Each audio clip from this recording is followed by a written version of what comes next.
देखा जाए साइकोलॉजी में इसका पार्ट नंबर 5 है अधिगम, टॉपिक है अधिगम। ठीक है, लर्निंग क्या है? लर्निंग, सीखना। सीखे गए व्यवहार के कारण व्यवहार में आने वाला स्थायी परिवर्तन ही अधिगम कहलाता है। सार्टेन के अनुसार नियमित रूप से हमारे प्राप्त अनुभवों के कारण व्यवहार में आने वाला स्थायी परिवर्तन अधिगम कहलाता है। ठीक है, अधिगम वह सार्वभौमिक प्रक्रिया है। क्या है? अधिगम वह सार्वभौमिक प्रक्रिया है जो सतत और जीवन पर्यंत चलती है, जिससे कि एक व्यक्ति के व्यवहार में सदैव परिवर्तन होना संभाव्य है। विलियम वुडवर्थ के अनुसार कहा है कि अधिगम विकास की प्रक्रिया है। कैसी है? विकास की प्रक्रिया अधिगम। परिभाषा वुडवर्थ के अनुसार बताया गया और क्रो एंड क्रो के अनुसार बताया गया है कि नवीन ज्ञान और नवीन ज्ञान प्रतिक्रियाओं का अर्जन ही अधिगम है। गिलफोर्ड के अनुसार बताया गया है कि व्यवहार के कारण व्यवहार में आने वाला स्थायी परिवर्तन है। कैसा स्थायी परिवर्तन है? गेट्स एवं उनके साथियों के अनुसार बताया गया है कि अनुभव एवं प्रशिक्षण के कारण व्यवहार में आने वाला स्थायी परिवर्तन अधिगम है। किसके कारण? अनुभव और प्रशिक्षण के कारण व्यवहार में आने वाला स्थायी परिवर्तन अधिगम है। किसके अनुसार? गेट्स एवं उनके साथियों के अनुसार। अभिव्यक्ति और आदत में अंतर बताए। व्यवहार में आना आदत कहलाता है, जबकि अभिव्यक्ति दृष्टिकोण या नजरिया, किसके प्रति कैसी नजरिया हो। स्किनर के अनुसार क्या है कि व्यवहार में उत्तरोत्तर अनुकूलन ही अधिगम है। क्रो एंड क्रो के अनुसार बताया गया है कि नया ज्ञान, आदत और अभिव्यक्तियों का अर्जन ही अधिगम कहते हैं। आगे देखते हैं विशेषताएं। अधिगम की विशेषताएं कौन कौन सी होती हैं देखते हैं। अधिगम व्यवहार में परिवर्तन है। अधिगम सतत प्रक्रिया है। अधिगम अनुभवों का संगठन है। अधिगम आदतों का निर्माण है। अधिगम नवीन ज्ञान का अर्जन है। अधिगम समायोजन प्रक्रिया है। अधिगम वातावरण की उपज है। अधिगम एक प्रकार की दृष्टिकोण में बदलाव है। अधिगम व्यक्तिगत होता है। अधिगम सार्वभौमिक है। अधिगम व्यवहार का उत्तरोत्तर प्रक्रिया है। कैसी है? व्यवहार की उत्तरोत्तर प्रक्रिया है। और अन्य अधिगम भी अधिगम है, यानी कि दूसरी बार सीखना भी अधिगम है। मूलतः अधिगम के प्रकार कितने प्रकार हैं? 3 प्रकार बताए गए। कौन सी? ज्ञानात्मक, भावात्मक और क्रियात्मक। 3 प्रकार का बताया गया है। किसी भी प्राणी के व्यवहार के ज्ञानात्मक पक्ष, भावात्मक पक्ष और क्रियात्मक पक्ष लेकर ही जो परिवर्तन प्रकट होते हैं उन्हें क्या कहते हैं? अधिगम के प्रकार बताए गए हैं। अधिगम की अवस्थाएं कौन कौन सी होती हैं? अधिगम की अवस्थाएं। जब एक बालक सीखना प्रारंभ करता है, वह प्रारंभ से लेकर अंत तक समान गति से नहीं सीख पाता है, सतत सीखने में परिवर्तन देखा जाता है, उसे अधिगम अवस्था कहते हैं। प्रारंभिक अवस्था, मध्य अवस्था और अंतिम अवस्था। प्रारंभिक अवस्था कौन सी होती है? जो तीव्र सीखता है। प्रारंभ में तीव्र सीखता है, सही कह रहे हो। मध्य में मध्य सीखता है। अंत में बंद हो जाता है, उसे अंतिम अवस्था। गेट्स, स्किनर और थॉर्नडाइक आदि के अनुसार सीखने के दौरान बालक प्रारंभ में तीव्र गति से, मध्य में मध्य गति से सीखता है और फिर अंत में वह सीखना बंद कर देता है। परंतु यह सार्वभौमिक प्रक्रिया नहीं है। लगातार कई लोग कहते हैं कि सभी एक समान नहीं होते हैं। कई लोग लगातार एक स्पीड से पढ़ते हैं, कई लोग धीमा धीमा पढ़ते हैं। ये सार्वभौमिक नहीं है। अधिगम के फटार। अधिगम के फटार क्या होता है? 2 सीखने वाली क्रिया, रुकावट बाधा को अधिगम का फटार कहते हैं। 2 सीखने वाली क्रिया, जिसको पुनः सीखना और सीख रहा है, इनके मध्य ये अधिगम का सीखना बंद हो जाता है, ये अधिगम का फटार होता है। जैसे सीख रहा है, लेकिन सीखने की सीमा, ये तो सीमा दिखा रहा है, ये सीमा जा रही है, तो सीखने का समय बता रहा है ये। ठीक है, समय बता रहा है। जैसे देखो पहले सीख रहा है, फिर सीखना बंद हो गया, फिर पुनः सीखना, ये अधिगम का फटार है बीच में वाला। ठीक है, आगे देखते हैं। अधिगम का फटार। अधिगम का फटार के अर्थ सदैव उस समय ही लगाया जाता है जब बाधा के बाद पुनः सीखना शुरू हो जाती है। अधिगम फटार बनने के कारक कौन कौन से हैं? सीखने की इच्छा, बिंदु का परिवर्तन, विषय वस्तु की प्रकृति कैसी हो, शिक्षक का व्यवहार कैसा हो, शिक्षण विधि की प्रभावशीलता कैसी हो, सीखने का वातावरण कैसे, सीखने का समय। अधिगम की प्रविधियाँ कौन कौन सी हैं? जब एक व्यक्ति सीखने के लिए कार्य करता है उन्हें प्रविधियाँ कहते हैं। जैसे विराम अविराम प्रविधियाँ हैं, पूर्ण अंश प्रविधियाँ, अभिप्राय सीखना और प्रासंगिक प्रविधियाँ ये हैं। देखते हैं इनको। तो विराम अविराम, विराम क्या होता है? जिसका सीखने के दौरान बीच बीच में रुक जाना, विराम ले लेके, जैसे ये हाँ फट लिया, फिर विराम ले लिया, फिर फट लिया, ये विराम विधि कहते हैं। जबकि अविराम को जिसमें लगातार सीखते रहने की, लगातार मैं बोलता रहा, ये अविराम विधि होती है। ठीक है। जबकि अब देखो विराम विधि का उपयोग विराम बड़े पाठों के लिए किया जाता है, रुक रुक के। ये विराम विधि कमज़ोर बालकों के लिए होती है। कैसे? कमज़ोर बालकों के लिए। जबकि छोटे पाठ को अविराम का उपयोग किया जाता है। अविराम का किस में किया जाता है? छोटे छोटे पाठों में। प्रतिभाशाली लगातार एक साथ पटक दिया, उसे कहते हैं प्रतिभाशाली वक्त अविराम में होते हैं और कमज़ोर बालक विराम में होते हैं। ठीक है। इसमें विराम कैसे होते हैं? बड़े पाठों के लिए, अविराम कैसे? छोटे पाठों के लिए। ठीक है। विराम विधि ये वो आगे बता रहे हैं कि विराम विधि अपेक्षाकृत अविराम विधि से अधिक प्रभावशाली होती है।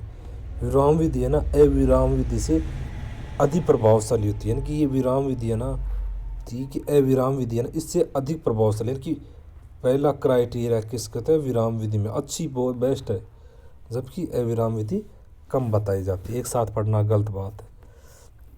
पूर्ण विधि और अंश विधि।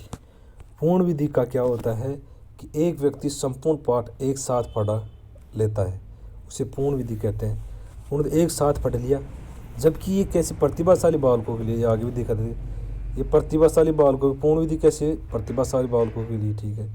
दूसरी बात इसमें क्या बताया गया है? प्रतिभा छोटे पाठों पूर्ण एक साथ पढ़ लिया तो छोटे पाठों के लिए। जबकि अंश विधि भी क्या होती है? ये संपूर्ण पाठ को छोटे छोटे अंशों में विभाजित किया जाता है। इसमें क्या होता है? कमज़ोर बालकों के पढ़ाने के लिए इस विधि का, अंश विधि का प्रयोग किया जाता है। ये बड़े पाठों के लिए की जाती है, बड़े पाठों के लिए। ठीक है। आगे चलते हैं। जब कोई विषय वस्तु अधिक जटिल होती है तो अंश विधि का प्रयोग किया जाता है। अंश विधि छोटे पाठों में कमज़ोर बालक करते हैं। जबकि सरल विषय वस्तु में पूर्ण विधि का उपयोग किया जाता है। सरल विषय वस्तु में है ना, किसके? पूर्ण विधि का एक साथ पढ़ दिया जाता है, इसमें सरल विषय वस्तु का उपयोग किया जाता है। आगे देखते हैं। साभिप्राय सीखना और प्रासंगिक सीखना। जब किसी विषय वस्तु को सीखते समय उसके अर्थ सहित सीखना, क्या आवश्यकता समझते हैं, उसे क्या कहते हैं? साभिप्राय सीखना। जब किसी विषय वस्तु को सीखते समय उसके अर्थ सहित सीखता है, उस आवश्यकता समझते हैं। ये तो क्या होगी? साभिप्राय। जबकि प्रासंगिक सीखना, जब कई बार हमारे व्यक्ति के जीवन में ऐसे प्रसंग आ जाते हैं कि वे हमें बहुत कुछ सिखा जाते हैं और भविष्य में हम उन्हें व्यवहार में अपनाते हैं। ये क्या हो गई? प्रासंगिक सीखना होती है। डेविड आशुबेल के अनुसार बताया गया है कि कहाँ का था डेविड आशुबेल? अमेरिका का विद्वान था। इसने सीखने के 4 प्रकार बताए। कितने? 4 प्रकार बताए। सबसे पहले देखते हैं 4 प्रकार कौन से? अभिग्रहण सीखना, अन्वेषण सीखना, रटकर सीखना और अर्थ ग्रहण करके सीखना। कितने प्रकार बताए डेविड आशुबेल ने? 4 प्रकार बताया। ठीक है। अभिग्रहण सीखना, इसमें किसी विषय वस्तु को समझकर या रटकर वैसे की वैसे कर लेना अभिग्रहण हो गया। मतलब क्या कह रहा है कि इसमें किसी भी विषय वस्तु को समझकर या रटकर वैसे के वैसे याद करना अभिग्रहण हो गया। जबकि अन्वेक्षण या खोज सीखना, स्वयं करके सीखना सिद्धांत लागू होता है, स्थायी सीखने की श्रेणी में आता है। ठीक है, रटकर सीखना ये अगला है। रटकर, इसमें 100% रटकर लिख नहीं पाते हैं, लेकिन रटे हुए स्थायी नहीं होते हैं। अर्थग्रहण सीखना, अर्थग्रहण सीखना में क्या क्या आता है, किसी विषय वस्तु को अर्थग्रहण करते हुए सीखते हैं, यह स्थायी होते हैं, स्थायी होता है, अर्थग्रहण करते स्थायी होता है। सबसे बेस्ट कौन सा है, अर्थग्रहण वाला। फिर उसके बाद में कौन सा है, ये कौन सा है, अभिग्रहण सीखना। ठीक है, अधिगम, अंतरण और स्थानांतरण क्या होते हैं, पहली परिस्थिति में सीखे गए ज्ञान को किसी दूसरी परिस्थिति में उपयोग ही अधिगम अंतरण कहलाता है। पहले भाषा का ज्ञान प्राप्त करते हैं, उसके बाद में उसके आधार पर अन्य विषय वस्तु पढ़ने लगते हैं, यह भाषा अधिगम अंतरण होता है। कोल्सनिक के अनुसार पहली परिस्थिति में प्राप्त ज्ञान, अभियोग्यता एवं कौशल, दूसरी परिस्थिति में उपयोग ही अधिगम अंतरण कहलाता है। क्या कहलाए, पहली परिस्थिति में प्राप्त ज्ञान, अभियोग्यता एवं कौशल, दूसरी परिस्थिति में उपयोग अधिगम अंतरण कहलाता है। अंडरवुड के अनुसार वर्तमान क्रियाओं पर पढ़ने वाला पूर्व अनुभव का प्रभाव ही अधिगम अंतरण है। क्या कह रहा है, अंडरवुड के अनुसार वर्तमान क्रियाओं पर पढ़ने वाला पूर्व अनुभव का प्रभाव ही अधिगम अंतरण है। पीटरसन के अनुसार बताया गया है कि अधिगम अंतरण से अभिप्राय अनुभवों का विनियोग है। पीटरसन अनुसार अधिगम अंतरण ही अभिप्राय का अनुभवों का विनियोग है। अधिगम अंतरण के सिद्धांत कौन कौन से हैं देखते हैं। पहले समरूप तत्व अधिगम अंतरण सिद्धांत, समरूप अधिगम अंतरण का सिद्धांत प्रवक्ता कौन है, थॉर्नडाइक और रूगर। कौन है, थॉर्नडाइक और रूगर।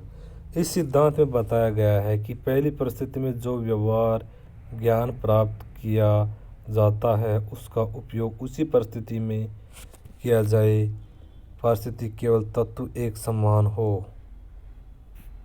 ठीक है, सामान्यकरण में क्या होता है, चार्ल्स वुड और क्रो के अनुसार बताया गया है। सामान्यकरण का सिद्धांत किसने दिया था, क्रो एंड क्रो ने। व्यवहार हमारे व्यवहार में सामान्य हो जाता है, उस व्यवहार को हम कभी भी और कहीं भी कर सकते हैं। एक शिक्षक नियमित रूप से हिंदी पाठशाला है, हिंदी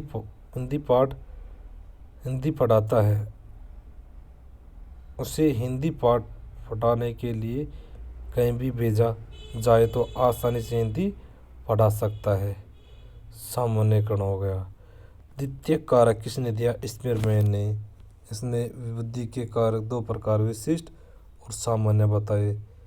विशिष्ट तो कौन से होते हैं, ए बा एस वाला, और सामान्य कौन होता है, बीच वाला सामान्य। समग्रता का अधिगम अंतरण का सिद्धांत किसने दिया, कोलर। सूझ अंतर्दृष्टि का सिद्धांत, किसने दिया था, समग्र अधिगम का सिद्धांत कोलर ने। सूझ अंतर्दृष्टि का सिद्धांत, समग्रता का सिद्धांत किसने दिया था, कोलर ने। इसमें अचानक नया ज्ञान सूझ पैदा होता है। मूल्यों के अभिज्ञान का सिद्धांत भाग ले दिया था, किसने, भाग लेने दिया था। इसमें बताया गया कि मूल्य और गुण, एक व्यक्ति के केवल उन्हीं गुणों का अंतरण होता है जो उसके लिए आदर्श गुण पहचान के रूप में होते हैं। किसने, आदर्श रूप गुण के रूप में पहचान होते हैं, इसे आदर्श ज्ञान होता है। किसी की पहचान हिंदी शिक्षक के रूप में है तो वह हिंदी के ज्ञान को ही प्रकार के आंतरिक कर सकता है। अधिगम अंतरण के प्रकार, कौन कौन से मुख्यतः कितने प्रकार हैं? 3 प्रकार बताया गया। सकारात्मक यानी कि धनात्मक अधिगम, पहली परिस्थिति में प्राप्त ज्ञान, दूसरी परिस्थिति में ज्ञान प्राप्ति के समय सहयोग करे तो यह अधिगम का धनात्मक सकारात्मक अंतर होता है। हिंदी पढ़ने के बाद संस्कृत पढ़ना है, साइकिल चलाने के बाद स्कूटर चलाना, है सकारात्मक। नकारात्मक या नकारात्मक या ऋणात्मक अधिगम, जब पहली परिस्थिति का ज्ञान दूसरी परिस्थिति में कार्य करते समय हमें बाधा या कठिनाई देता है तो यह नकारात्मक अंतरण कहलाता है। एक ही कीबोर्ड को हटाकर दूसरा कीबोर्ड देने पर अधिगम अंतरण नकारात्मक होता है।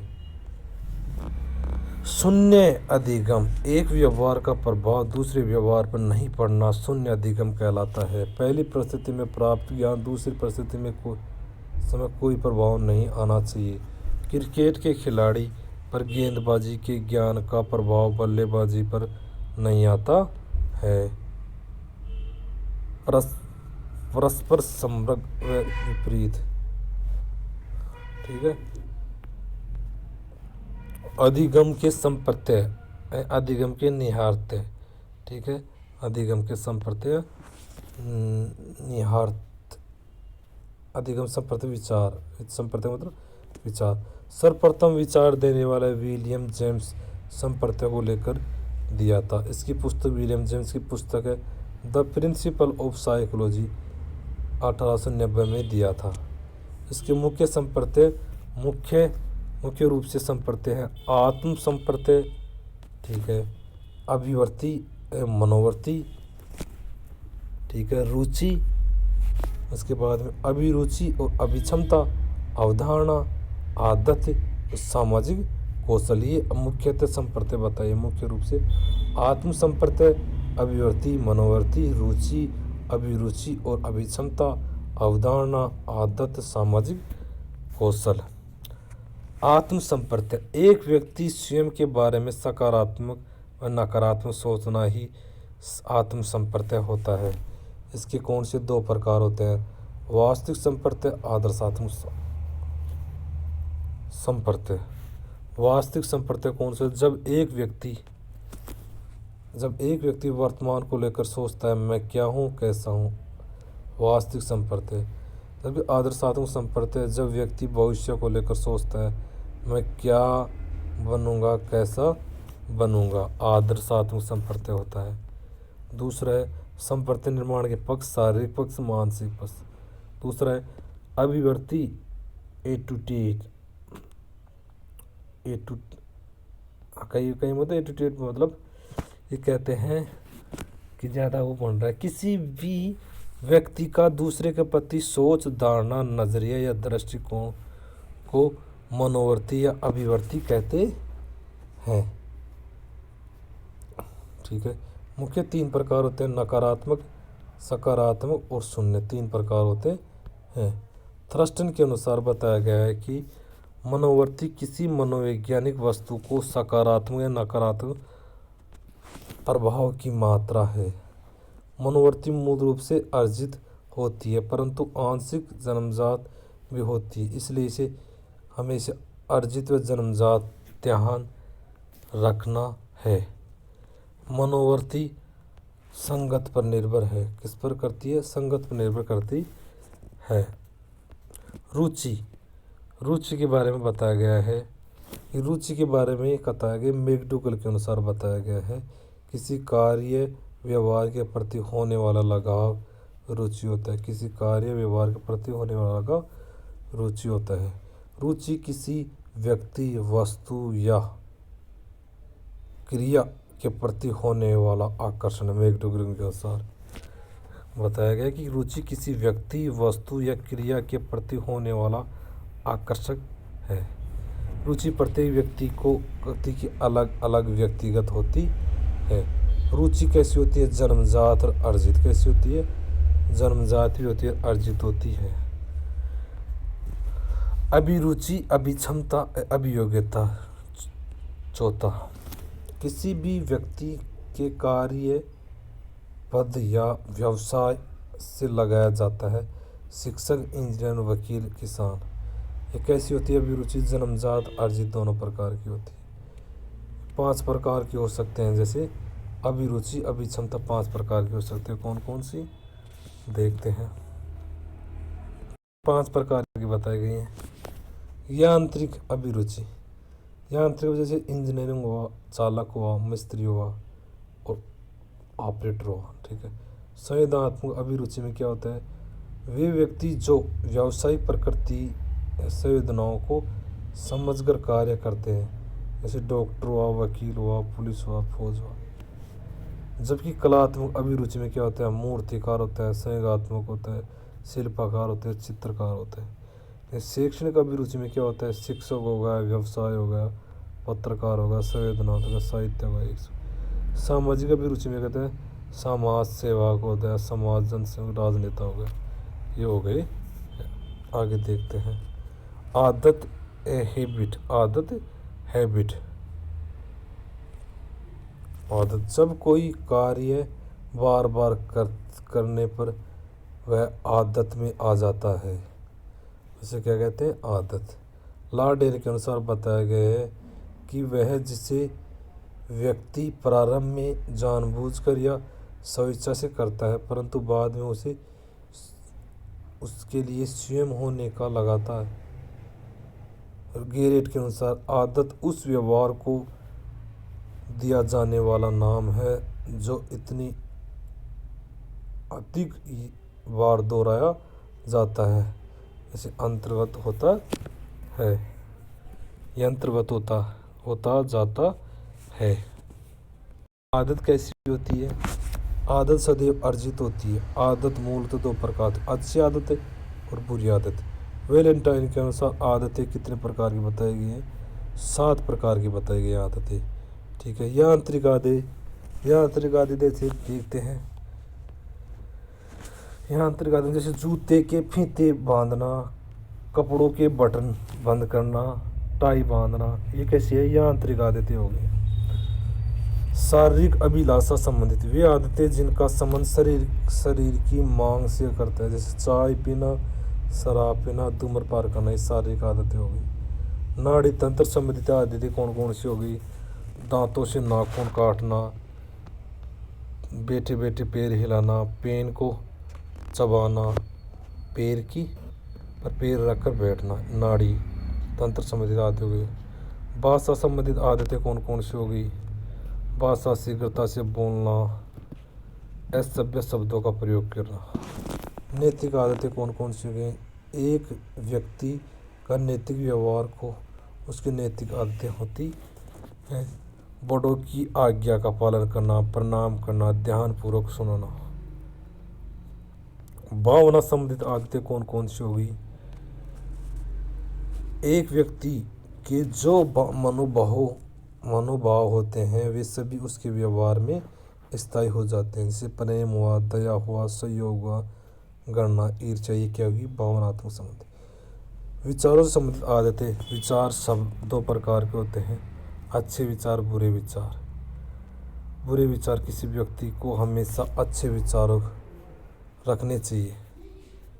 ठीक है। आदतों की उपयोगिता, आदत हमारे व्यक्तित्व का निर्माण करते हैं। किसका निर्माण करते हैं? आदत हमारा व्यक्तित्व का निर्माण करते हैं। रायबरन के अनुसार बताया गया है कि सीखना आदतों के निर्माण की प्रक्रिया है। कैसी है? आदतों के निर्माण की प्रक्रिया है। ड्यूक ऑफ वेलेंस के अनुसार आदत व्यक्ति का दूसरा स्वभाव है जो सामान्य स्वभाव से 10 गुना अधिक शक्तिशाली होता है। आगे देखते हैं अवधारणा। आगे कौन सी? अवधारणा। अवधारणा का अर्थ होता है ध्यान केंद्रित करना। क्या होता है? ध्यान केंद्रित करना। प्रभावित करने वाला कौन से? हमारा उद्देश्य, हमारा दृष्टिकोण, हमारा वातावरण और चिंतन। आगे कौन सा? सामाजिक कौशल। जीवन जीने की कला ही सामाजिक कौशल। क्या होता है? जीवन जीने की कला ही सामाजिक कौशल है। समाजशास्त्री MP मुफात के अनुसार बताया गया है, जीवन जीना एक सुंदर कला है जो सामाजिक वातावरण के अध्ययन से आती है। इसी कला को इस सही अर्थों में सामाजिक कौशल कहा जाता है। लक्षण कौन से हैं? सहज व्यवहार, नेतृत्व क्षमता, समायोजन क्षमता, व्यवहार की कुशलता, संप्रेषण की क्षमता, नियोजन की क्षमता, उच्चाकांक्ष स्तर, कार्य के प्रति लगा। आगे देखते हैं। अधिगम के प्रकार बताए गए हैं। किसके अनुसार? अधिगम के प्रकार किसके अनुसार? अमेरिकन विद्वान रॉबर्ट एम गोने के अनुसार अधिगम के प्रकार सोपानीय बताया गया, 8 सोपान बताए गए। ठीक है। संकेत अधिगम, उद्दीपक अनुक्रिया अधिगम, श्रृंखला अधिगम, शाब्दिक अधिगम, बहुविवेचन अधिगम, प्रत्यक्ष अधिगम, सिद्धांत अधिगम, समस्या समाधान अधिगम। कितने बताए? 8 प्रकार के अधिगम बताए गए हैं रॉबर्ट एम गोने के अनुसार। देखते हैं। पहला संकेत अधिगम बताया था इन्होंने। ठीक है। संकेत अधिगम पहला अधिगम निम्न श्रेणी का है। किसना कैसा है? निम्न श्रेणी का। और समस्या समाधान उच्च श्रेणी का, अंतिम सर्वोच्च अधिगम है। कौन सा है? सर्वोच्च श्रेणी का अधिगम है। सर्वोच्च श्रेणी का अधिगम। इसके बाद हम देखते हैं। ये प्रारंभिक कक्षा से उच्च कक्षा के लिए प्रभावित होते हैं। 8 अधिगम प्रारंभ से लेकर LKG से लेकर उच्च कक्षा यानी कि 12वीं क्लास तक प्रारंभ होते हैं। अब चलते हैं। 4 अधिगम करेंगे पहले, फिर 4 अधिगम करेंगे। 4 अधिगम है संकेत अधिगम, उद्दीपक अनुक्रिया अधिगम, श्रृंखला अधिगम, शाब्दिक अधिगम। ये कैसे होते हैं? पहले तो प्रारंभिक कक्षा के लिए 4 अधिगम होते हैं। फिर 4 क्या काम होते हैं? ये 4 निम्न श्रेणी के होते हैं। ठीक है। फिर उसके बाद में तर्क व चिंतन नहीं पाया जाता इन अधिगमों में। कौन सा? संकेत में, उद्दीपक में, श्रृंखला में और शाब्दिक में। जबकि 4 अधिगम होते हैं, जैसे बहुविवेचन हुआ, प्रत्यक्ष अधिगम हुआ, सिद्धांत अधिगम हुआ और समस्या समाधान अधिगम, उच्च कक्षाओं के लिए होते हैं। दूसरी बात, उच्च श्रेणी के अधिगम होते हैं जिसमें तर्क चिंतन की शक्ति पाई जाती है। और ये सर्वोच्च श्रेणी के अधिगम होते हैं। सर्वोच्च श्रेणी के यानी कि अंतिम अधिगम होते हैं, सर्वोच्च श्रेणी के अधिगम होते हैं। ठीक है। अब इनके बारे में अपन विस्तार से जानते हैं। ठीक है। संकेत अधिगम क्या होता है? संकेतों के आधार पर सीखता है। यह प्रारंभिक कक्षाओं में पाया जाता है। कैसे? प्रारंभिक कक्षाओं में पाया जाता है। संकेत के आधार पर सीखते हैं। ठीक है। ये सिद्धांत किसने दिया था? पावलोव ने दिया था। पावलोव सिद्धांत पर आधारित है, इस पर आधारित है संकेत। से लाल बत्ती को देखकर वाहनों का चौराहे पर रुक जाना, बालकों का वर्णमाला सिखाना। ये कैसी है? संकेत अधिगम होगा। आगे देखते हैं। उद्दीपक अनुक्रिया अधिगम कैसे होता है? बालक किसी संकेत के आधार पर बन जाता है एवं उसकी बंध के कारण अपना व्यवहार करता है। जैसे थोर्नडाइक के सिद्धांत पर आधारित है। किस पे? थोर्नडाइक के सिद्धांत पर आधारित है। विद्यालय में घंटी बजते ही बालकों का विद्यालय की तरफ दौड़ना क्या कहता है? उद्दीपक अनुक्रिया अधिगम है। श्रृंखला अधिगम कैसी है? वर्णमाला का सही क्रम में ज्ञान पढ़े सीखना, श्रृंखला अधिगम हो गया। एडविन गुथरी के सिद्धांत पर आधारित। किस पर है? श्रृंखला पर एडविन गुथरी के सिद्धांत पर। शाब्दिक अधिगम क्या है? एक बालक शब्दों को स्मरण याद रखते हुए जो व्यवहार करता है उसे शाब्दिक अधिगम कहते हैं। परीक्षा प्रश्न पत्र को हल करने के लिए विशेष प्रकार से समझकर रटकर याद कर लेना, फिर परीक्षा में लिखना, ये कैसे हो गया? शाब्दिक अधिगम हो। कैसा हो गया? शाब्दिक अधिगम। बहुविवेचन अधिगम क्या होता है? जब बालक के सामने बहुत सारे उद्दीपक होते हैं, उनमें से किसी एक सही उद्दीपक पहचानता है। जैसे परीक्षा में 4 विकल्प होते हैं, इसमें एक विकल्प को चुनना, एक क्या होता है? बहुविवेचन हो गया। कैसा? बहुविवेचन होता है। प्रत्यक्ष अधिगम से संप्रत्यय विचार, प्रत्यक्ष विचार। जब एक बालक अपने पूर्व ज्ञान के आधार पर नवीन ज्ञान को प्राप्त करता है, जैसे मौलिक रचना करना, खोज करना, प्रत्यक्ष अधिगम। सिद्धांत अधिगम कैसे होता है? किसी भी कार्य व्यवहार कार्य व्यवहार को प्रयोग या संसाधनों के माध्यम से प्रभावित कर लिए जाने के बाद व्यवहार को समझना। जैसे H2+ O मिलकर H2 यानी कि जल ही बनता है। कैसे जल बनता है। अगला है समस्या समाधान अधिगम। कौन सा है। समस्या समाधान अधिगम। अधिगम सिद्धांत। अधिगम के सिद्धांत कौन कौन से हैं आगे देखते हैं। जैसे बताते हैं अधिगम सिद्धांत। शास्त्रीय सिद्धांत। शास्त्रीय का सिद्धांत एसआर थ्योरी। ऐसा उद्दीपक अनुक्रिया के सिद्धांत कौन कौन से हैं। उद्दीपक अनुक्रिया में पावलोव आता है। शास्त्रीयात्मक में ये व्यवहार से भी है, व्यवहारवादी हैं ये सभी। पावलोव का है, हल है, थॉर्नडाइक है, बीएफ स्किनर है। कौन से है। बीएफ स्किनर है। ठीक है। जबकि अधिगम ज्ञानात्मक क्षेत्र के सिद्धांत एसओआर सिद्धांत पर आधारित। SR theory. एसआर थ्योरी को बदलने का श्रेय वुडवर्थ को जाता है। किसको जाता है। वुडवर्थ को जाता है। किसको। वुडवर्थ को जाता है। एसआर थ्योरी को एसओआर थ्योरी में बदलने का श्रेय वुडवर्थ को जाता है। ये गेस्टाल्टवादियों से संबंधित है। किससे। गेस्टाल्टवादियों से संबंधित है। आगे देखते हैं गेस्टाल्ट कौन कौन से हैं।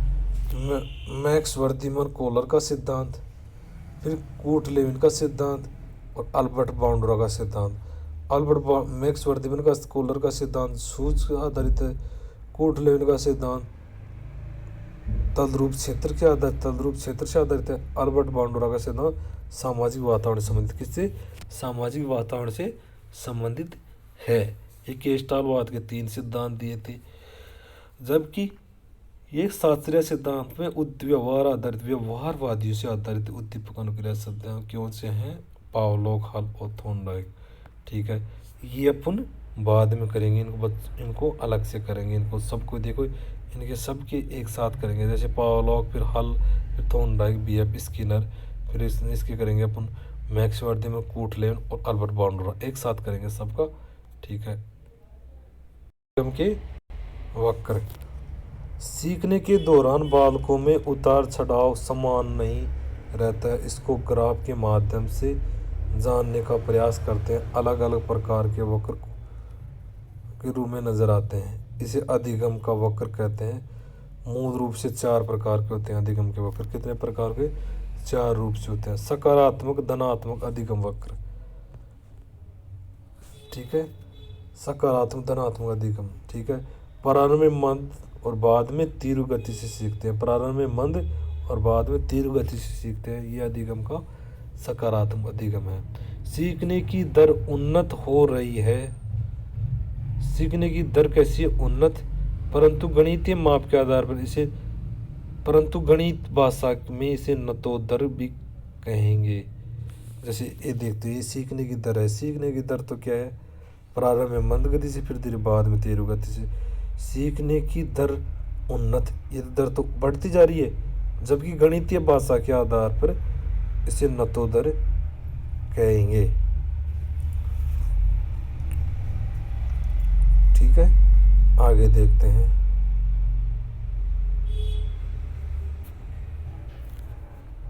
नकारात्मक, ऋणात्मक अधिगम वक्र। नकारात्मक, ऋणात्मक अधिगम। इसमें बालक पहले तीव्र